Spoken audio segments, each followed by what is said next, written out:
to the Unitarian Universalist West Side Congregation. We are glad you are joining us for this service. I am Laurel Anderson, Service Associate. Our speaker today is the Reverend Dr. Nancy Hitt, our consulting minister.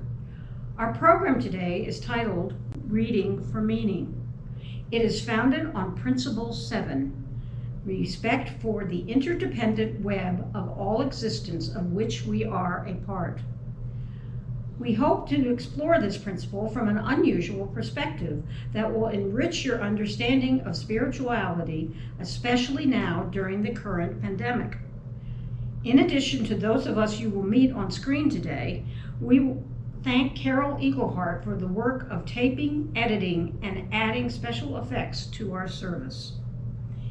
If this is your first time you've participated in our services, we welcome you. We hope to become better acquainted in person when it is eventually safe to do so. Until then, we invite you to explore our Facebook page and to email Reverend Nancy with any questions you may have. We also recommend the website found at uua.org, which is our denominational home. There is excellent material about how Unitarian Universalists think and what they do there. As always, one of the first things we all want to do when we get together is to catch up on what is happening. So here are the announcements for today. Our board will meet later today. They have an extensive agenda of some pretty exciting things to review. By next week, we expect to have lots of information to share with you. It is with regret that we share the news that we no longer need newspapers for Rio the dog. Rio's owner thanks you for all of your contributions over the years. Next week, our service is a Theology on Tap event. Watch your email for a link from Reverend Nancy. It will be a Zoom event starting at 11 a.m. on Sunday. This is not recorded. It will be live, so you need to click on the link in your email at 11:30 on Sunday in order to participate. We hope to see you all there. As Unitarian Universalists, it is our custom to light a chalice when we gather. If you have a personal chalice or candle, draw it closer to you now, lighting it as we speak the words on your screen together.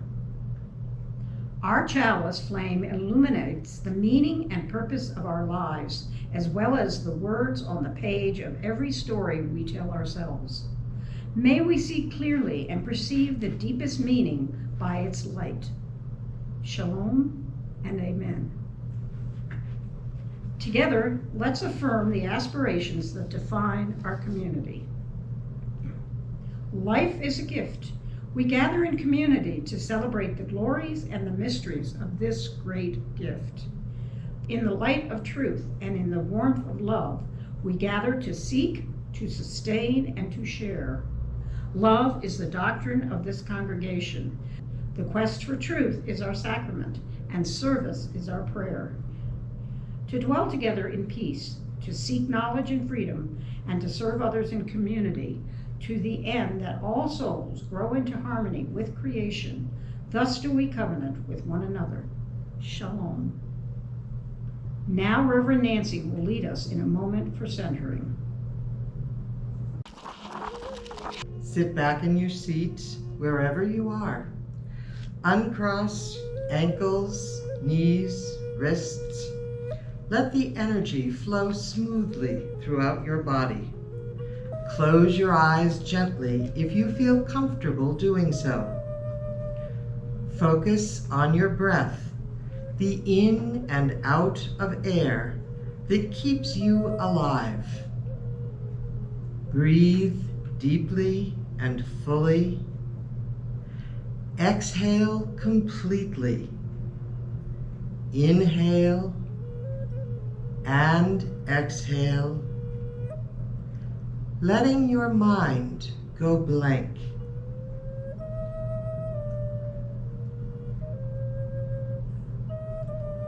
Into the stillness, let a book appear. This is the one you are writing with your life. For now, look only at the cover. Is there a title listed? Is it your name? Or a word or a phrase that is meaningful to you? Or is there perhaps a design or a picture? Admire your book, its color, its size, the special features of the binding, the edges, the script. Is your book open or closed? Does it lock? Does it look well used, or is it well preserved?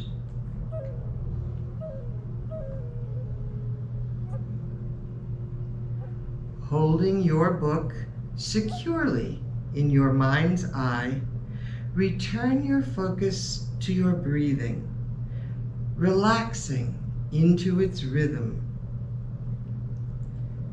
And when you are ready, open your eyes. Shalom. One of the things that brings us together in community is sharing our joys and concerns. If you have a personal candle to light, bring it closer to you now. I will invite you to light it later as we light our final white candle together. We begin today with genuine sorrow. Rio the dog has died after filling her owner's heart with joy for 13.5 years. We light a candle for Rio to brighten her path into the great unknown, and we light one also for Bonnie, who misses her terribly. On your screen is a picture of Rio in her prime. We light a candle for the ongoing political process in our nation, hoping that competing candidates at all levels of government will be open, honest, and ethical with each other and with the public throughout these significant proceedings. We pray that they all keep the state of the nation as their focus, resisting the distractions of personal gain and power. We also light a candle for all of the schools, students, teachers, administrators, lunch staff, janitorial staff, and parents, all those who are working to ensure safe educational environments for students of all ages this fall. For Stacy, we light a candle of concern as the family that she has come to know and love moves to another state and her work with them ends. We hold her in sympathy and in hope as she looks for new employment. We light a candle, too, for the firefighters and others affected by or in danger from the forest fires that are burning.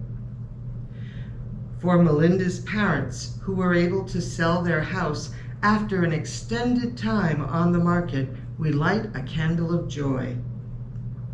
We also light a candle of joy for Carol's creativity and expertise in producing our videos.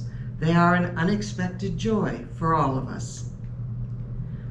For all of these things, for those still in our hearts and minds, we light this final white candle together. For all the victims of racial violence encountered through oppression and elitism, for those who suffer physical abuse and injury unto death, we light this red candle. May it honor their lives and inspire change and justice in our community. Shalom and amen. And now we will spend a few minutes with Janet Bellamy visiting via video.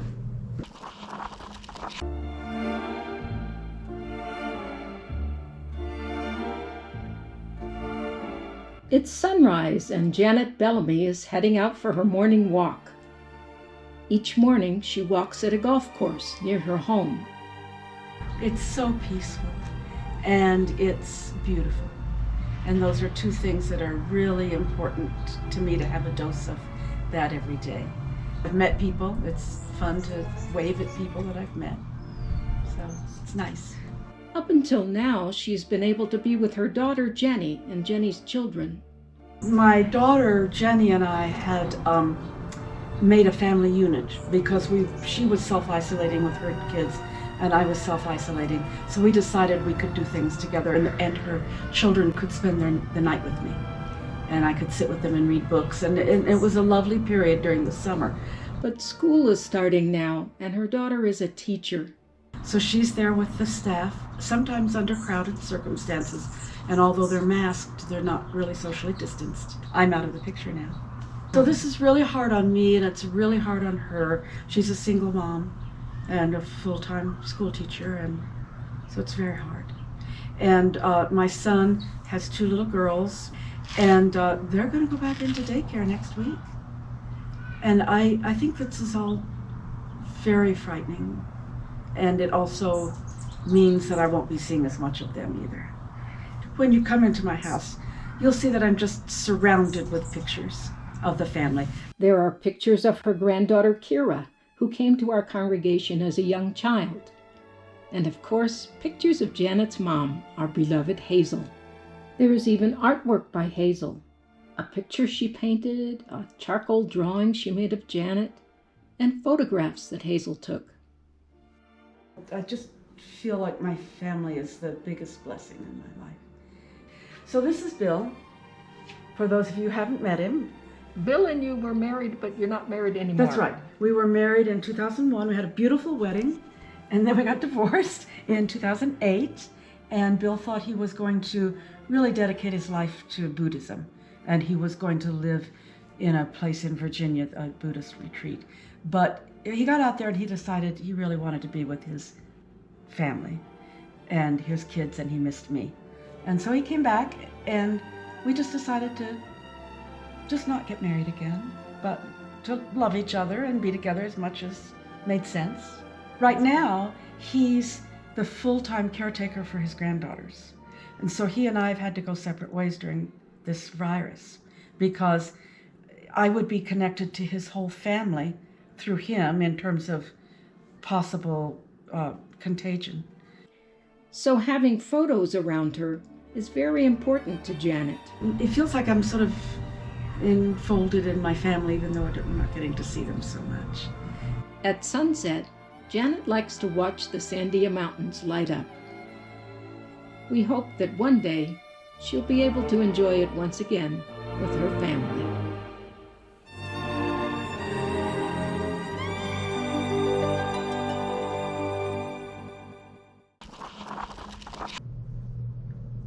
Hello, this is a horse speaking to you. It's called relationships. Our relationships are the foundations of our survival in the wild. Our herd, our family is our safety and our refuge. Without a wise lead mare and a strong stallion, we are extremely vulnerable. When we have a herd bound by love and respect, we are not afraid of anything except separation. Separation is the only thing we fear. We also need freedom to be ourselves, freedom to find healing food and water, and freedom to play and run. This is a dog, and it's called Not a Chance. Here, here, come here, here. All day long you assault my ear. Do you really think the command's unclear? And when I don't move, you look so austere. Hey, I don't mean to be cavalier, but why don't you just go have a beer with a human who's more your peer? 'Cause my butt has no intention of getting in gear and coming any closer to there than right here. Today, we are talking about reading for meaning. Anytime we talk about reading, we're talking about stories. But all stories weren't always written into books. In the beginning, people told stories to each other.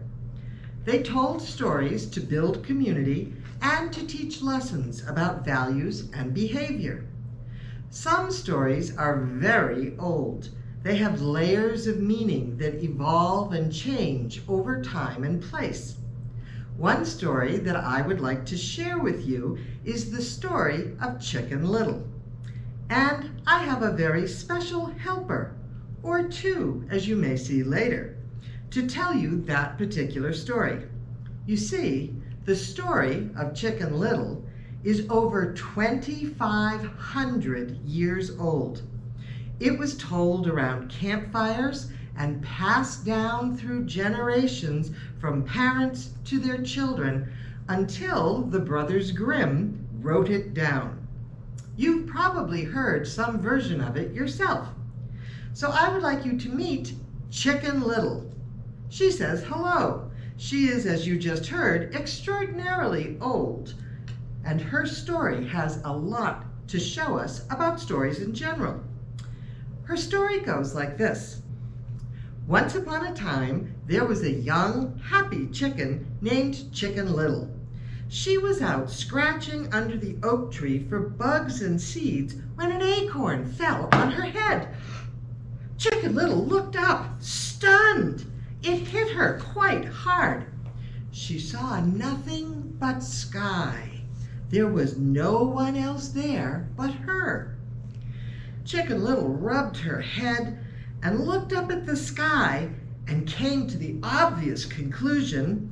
"The sky is falling," she said. "The sky is falling. I must tell the others." And off she ran, first in one direction and then in the other, looking for her friends. First, she found Henny Penny. "The sky is falling," said Chicken Little. "It fell on my head and gave me this bump right here." "What?" said Henny Penny. "Why, that's dreadful." "Yes," said Chicken Little. "The sky is falling and we must tell the others." And off the two of them ran to warn the others. They ran by the pond, shouting and clucking. "The sky is falling! The sky is falling!" Ducky Lucky looked up, surprised. "Really?" he said. "How do you know?" "The sky is falling, and it hit me on the head right here," said Chicken Little. "It left a bump on my head. Come with us to warn the others." So Ducky Lucky waddled out of the pond and joined Henny Penny and Chicken Little. They ran off to the barnyard to warn the others. They were quacking and clucking and shouting over and over, "The sky is falling! The sky is falling! Run for your lives! The sky is falling!" They ran around the barnyard, telling Goosey Lucy and Turkey Lurkey, who all joined in a panicked parade. They quacked and gobbled and clucked and honked and all together shouted, "The sky is falling! The sky is falling!" Cocky Locky was the head bird of the barnyard. He heard the news and said, "We've got to tell the king." And they all ran right out of that barnyard and across the street and into the meadow. They ran right up to the forest. And this is where our story has two very different possible endings. Here is one of them. They got to the edge of the forest, and there they met Foxy Loxy. "Come with us to tell the king," they shouted. "The sky is falling! The sky is falling! We have to tell the king!" Now, Foxy Loxy was very clever. He was also very hungry. "Do you know the way to the king?" he asked. "Why, no," they replied. "We don't."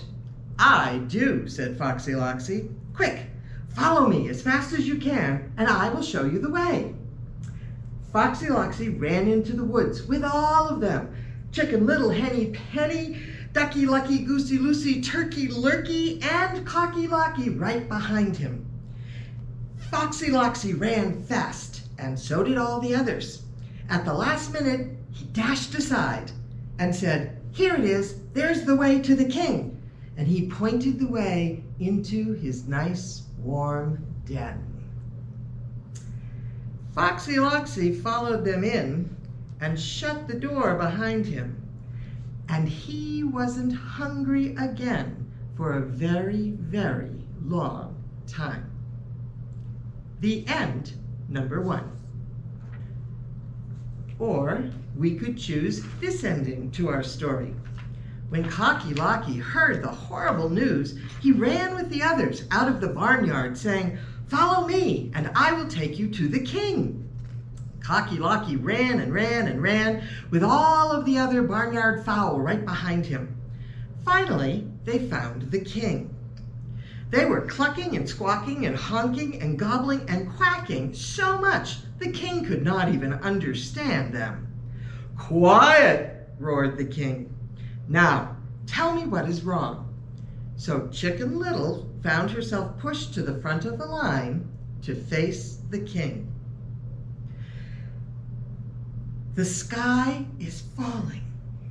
It fell on my head and gave me this bump right here." The king smiled. "No," he said, "the sky is not falling. It looks to me like an acorn fell on your head. That bump is pretty much acorn-shaped. The sky cannot fall. It doesn't know how. Now, go back to the barnyard where you are safe." So Chicken Little and Henny Penny and Ducky Lucky and Goosey Lucy and Turkey Lurkey and even Cocky Locky had a very long walk home. Now, these two stories have a lot in common, but they are not exactly the same. The one with the wise king evolved during a time and in a place where the land was ruled by a king. The story in which the fox eats the poultry is much earlier. There are lots of versions of this story in books and movies and videos. At the very least, they all illustrate the truth behind the saying, "Don't believe everything you're told, whether you hear it or read it." There is also one very special version of Chicken Little's story that you might like to know about. She's very proud of this one. Did you know that in 1943, Disney made a short film titled Chicken Little? As Disney tells us the story, Foxy Loxy is plotting and planning to take over the barnyard right from the very start. He reads instructions on how to get his future dinner to follow him from a book, and then puts what he's read into action. Foxy Loxy reads 3 quotes from Mein Kampf, Adolf Hitler's book.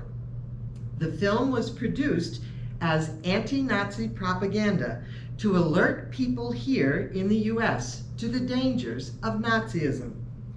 You will find a link to the video in the email that you received with the link for this particular service. Or you can just Google Disney 1943 Chicken Little, because it is all about Chicken Little. It's well worth watching for the ominous parallels between then and now. So we will say goodbye to Chicken Little for now, and I expect she may come back, maybe in a different incarnation even, at some point in time in the future. It is said that actions speak louder than words. When they align themselves and work together, they are a more powerful pair than either can be alone. Sending in your pledge or other financial gift is an action that adds dimension to our life together. In fact, it sustains it. Thank you for your continuing contributions through the pandemic. You are sustaining our congregation. Our mailing address is P.O. Box 15146, Rio Rancho, or you may use the PayPal button on our website. Thank you. Our reading today is a poem. It is titled I Opened a Book by Julia Donaldson. Ms. Donaldson is a children's author. Her poem goes like this. I opened a book and in I strode, Now nobody can find me. I've left my chair, my house, my road, my town, and my world behind me. I'm wearing the cloak. I've slipped on the ring. I've swallowed the magic potion. I've fought with a dragon, dined with a king, and dived in a bottomless ocean. I opened a book and made some friends. I shared their tears and laughter and followed their road with its bumps and bends to the happily ever after. I finished my book and out I came. The cloak no longer can hide me. My chair and my house are just the same, but I have a book inside me. I think that's a really cool poem, and we could just sort of stop there because it pretty much sums up what I'd like us all to be focused on, but you know we're not going to, so bear with me here. I have been asked a lot lately about spirituality during the pandemic. People are concerned that the forced inactivity and reduction in social connections leaves them out of touch with the things that matter most to them. Often they tell me that all I do is read, all the time. I love to read, but is it okay to read so much? To which I give a resounding yes. Yes, it's okay to read that much, but whether or not it's okay for you to read that much may depend on how you're reading and why. A few weeks ago, we defined spirituality as being what connects us to life, to the universe, and all that. That's a glib definition, but it's a good one. It works. Practices that quiet our self-centered ego and connect us with the larger patterns of life help to ground us, and they also give us wings. There are many different kinds of spiritual practices, and one of them is, or can be, reading. Whether stories are read aloud to us or we read silently to ourselves, they connect us to life on many levels. You should also try reading aloud to yourself for another whole level of experience and meaning. Seriously, try it. Some stories connect us to how the natural world works. Some stories connect us to how families work. Some stories connect us to how love works. Some stories connect us to art or math or emotions. Some connect us to national pride or personal achievement. And some stories are spiritual at the same time that they connect us with those other things, because all connections can be sacred.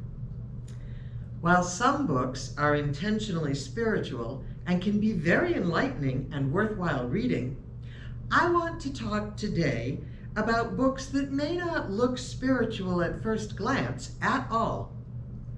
You can see on our altar table that we have a variety of books. Some, like The Unitarian Way or Unitarianism for Children, are obviously intended to be spiritual, to help people connect with a particular spiritual perspective. Others, like the Dean Koontz book, which is a murder mystery, seem to be very far from that. All of the book jackets on the wall behind me, along with Dean Koontz and the books in front of me, have the potential to be spiritual tools, to make reading them a spiritual practice. And if that seems either outrageous or simplistic, I urge you to stick with me here. I've been reading for a very long time, and I know how this works. I'm going to tell you 3 stories. They're my stories, mostly because not many people put this kind of story into writing, so I only have access to my own experience. I'm inviting you to listen to my stories and then later to use this same process to think about your own. My first story is about my daughter, Rachel, who had a profound seizure disorder from the time she was 14 months old. Rachel didn't just have a seizure here and there. She seized in episodes that lasted a whole week, seizing hourly for 4 to 7 minutes at a time. That is a really serious medical condition. She was hospitalized frequently so new meds could be tried or old ones adjusted to bring her seizing under control. As you might guess, this is the stuff that parental nightmares are made of. I would pack my bag to stay overnight with her, while my husband punted with her older sister and my parents to juggle childcare. My anxiety level was high, and I knew I would be no good to my baby if I was a nervous wreck. So I also packed a book, the same one every time, and there were lots of times. And I need to say here that all of this was way before I had any religious leanings as an adult. I did not attend church, nor was I aware that I would ever become a minister at that point in time. But the book that I brought with me was a Bible, and I always read the story of Job. If you've never read it, it's a rant, a very long, detailed, constructive, and ultimately worthwhile rant.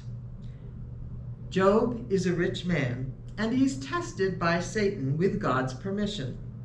He loses his home, his family, and everything except his wife and 3 friends. And Job is indignant. He wants to know why God is treating him this way. He's done nothing wrong, nothing to deserve his fate. It's a dilemma as old as time, and one I found myself in with my daughter repeatedly. Job's 3 friends and his wife tell him he must have done something wrong, even if he can't figure out what it is. He might as well just give up and die.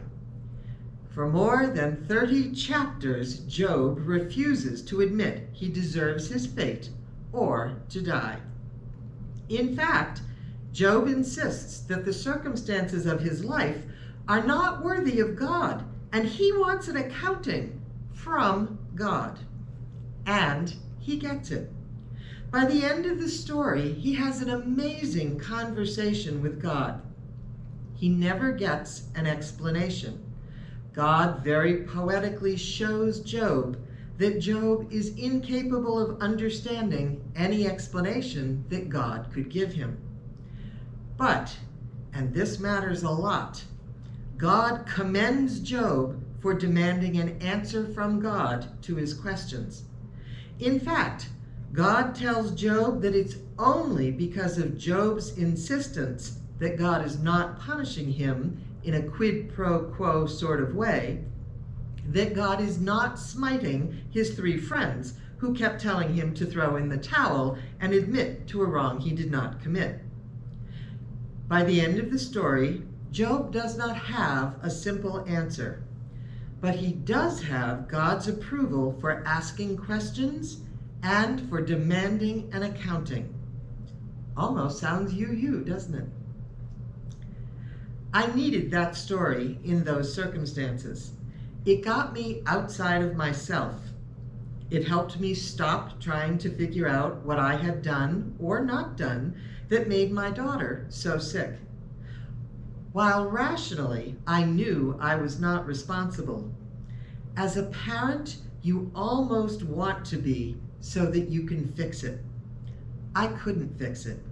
And I needed a story that said it was okay to protest that. I needed a story that got me connected with the larger world, that helped me to distinguish good advice from bad, that reminded me that I was not in charge of the world, nor should I be. I needed a story that said, life goes on, and this is part of it. You'll survive. I needed a story that said there was meaning and purpose at work, even if I could not control or contain it myself. As the years went on, I knew why I packed it and why I read it. Even after starting my studies at seminary, it was still Job that I went to when Rachel went to the hospital. I never read it for any other reason, but it was what I needed then. And while, yes, it's an overtly spiritual book, it is in the Bible, after all, it's a story. There are no rules given or laws expounded on in that particular story. My second story is about the first time that our house burned, and yes, you did hear me correctly, it was the first time. It was a serious fire. The basement and first floor had to be gutted. We lost half of our pets. No people were physically injured, but it was emotionally hard. We dealt with insurance and contractors and people from industries that I didn't even know existed. Did you know that there are companies who monitor 911 fire calls and show up at your house to board up your windows after it? There are, and they do. And since very few of us have the materials on hand to nail our doors and windows shut with a plywood barricade, they offer a very necessary service in rotten circumstances. Because if you don't board up your house and somebody goes in it and gets hurt, you're liable for their injury. So you deal with a lot while your house is rebuilt and you live in a trailer in your own backyard for a few months. And of course, to pass the time and to distract myself, I read. I've always read ever since I learned how. And I read a lot in that trailer after that fire. And it dawned on me that I had developed a sudden taste for murder mysteries. Now, I've always read the occasional mystery, but I was overdosing on them now. And it dawned on me that this was intentional. It was actually helpful. It wasn't something I consciously thought out and decided to do in the beginning, but after a while, I realized that even though the fire was no one's fault, old wiring had short-circuited, I really needed to spend time in a world where by the end of the story, you knew who did it, and the bad guys went to prison, and the good guys survived, sometimes with some really intriguing scars. Murder mysteries and spy novels, which I had never read before, gave me a place where the meaning I sought in my own life got worked out on the page. It wasn't the same, but it was somehow reassuring. Instead of bewailing my own circumstances, I could read my way to unraveling somebody else's mess. Reading those books supported on an emotional level what I already knew in my head. I knew that we'd be fine and the house would be rebuilt and life would go on. But my gut couldn't quite catch up with what my head knew in my own daily life. Those novels, they helped me get there. Again, in the sense that the best spiritual practice connects us meaningfully with life, these books were spiritual. Sometimes it isn't what you read, but how or why you read it. And if you read with an open mind, you may find that there is a lot of wisdom about human nature, even in a murder mystery. I still read them occasionally, but seldom with the same intensity that I did then. Now, my third story is one that you can relate to because we're all in it together. It's the story of the pandemic and our social isolation from one another. Even when everyone we personally know and love is healthy, we are unable to be with them face to face. People who live alone by choice have told me, you know, it's really different when they tell you you can't have company in or go out with other people. We have folks now who are separated from their spouses, their parents, their children. People who have not been able to hold newborn grandchildren. People who haven't had a hug in 6 months. These are really hard times. As human beings, we are both relational and sensory. And while we can see and hear people on video like this, or over the phone, we cannot touch them, or smell their shampoo, or taste their lip gloss in a kiss. It's in these circumstances that people are reading a lot and wondering if it's okay or if it's just escapism. So first, let me say that escaping is sometimes a good and necessary thing. In fact, it can be life-saving. And if reading helps you make a great escape, go for it. Because when we read, we build relationships with the characters. We experience new things with them and old things with new eyes. And I also think it matters that our expectations for experience when reading a book are automatically that it will be an interior process. And that's okay, because that's how it's supposed to be when we read. It feels normal. We're less aware of the pain of what we've lost otherwise when we're reading. So, what should you read during the pandemic? Well, I actually can't tell you. I can't prescribe what will work for you, but it should be something that helps you to connect with the world around you. Something that gets you outside of yourself in a meaningful way. Something that affirms your values and challenges you to develop them further. Having said all of that, I am slightly hesitant to tell you what I'm actually reading these days. And here I'm going to defend myself first, and then I'll hit the punchline for you. I am still reading academic theology and overtly spiritual books, along with a good mystery or two. But I realized that I'm reading an inordinate amount of stuff that I didn't even used to respect very much. I'm reading romance, chick lit, stories about people who love and lose and love again and somehow have a happy ending after all sorts of personal miscommunication and tragedy.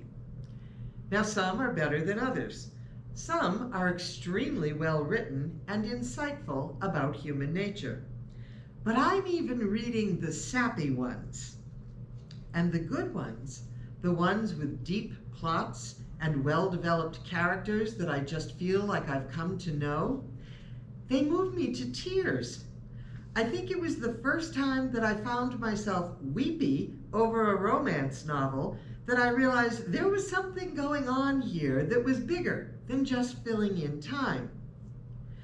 What these stories do is create the interpersonal intimacy and social networking that's currently on hold in our lives. And I have to admit, I need that. I think most of us do. It's sort of a pandemic predicament. How do we connect with other people in deeply meaningful ways when we can't be with them? It's not an exact substitute, but reading a deeply moving story that engages us on multiple levels can help. It's a spiritual experience of a sort that we're not used to needing or even used to naming that way. But it works. I have a friend who proudly only reads nonfiction. Why waste time on something that isn't real, that can't teach you a new skill or give you new information about a topic of interest, that can't increase your expertise in your field or build your hobby skills? Well, I'll tell you why. Read fiction because stories are what human beings live by and what we live in.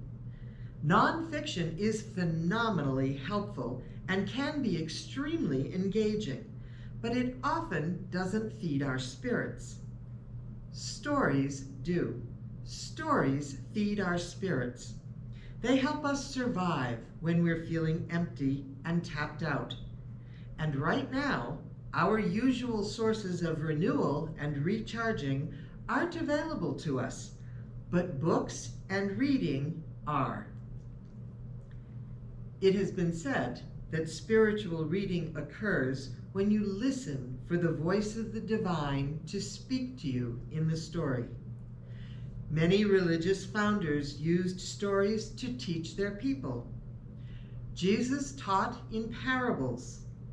The Buddha has a version of Chicken Little that involves the noise the hare heard when a piece of fruit falls near the hare and startles him. He spreads the word that the world is coming to an end.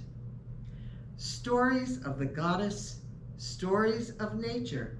The list is long. So read.